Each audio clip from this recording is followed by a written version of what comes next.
If I were to give the federal government a grade, it would be a failing grade. Indigenous advocates in Winnipeg say they are still waiting for action. 5 years after a national inquiry delivered more than 200 recommendations aimed at protecting Indigenous women and girls from being murdered or going missing. The report was delivered on June 3rd, 2019, concluding that the MMIWG crisis amounts to a genocide.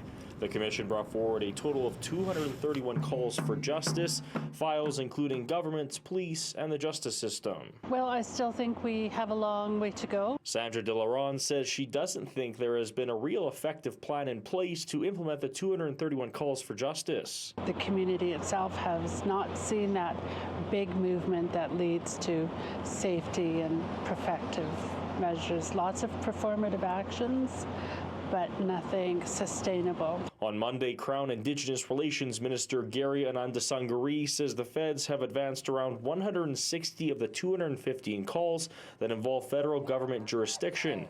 Catherine Strongwind says there has been no significant progress on action. Particularly those that address the root causes of missing and murdered Indigenous women and girls, such as poverty and education and some of those pieces. So I think there's still a lot of work to be done when it comes to this report. Earlier this year, the feds, along with the Manitoba governments, pledged $20 million each to search the Prairie Green landfill for the remains of missing Indigenous women.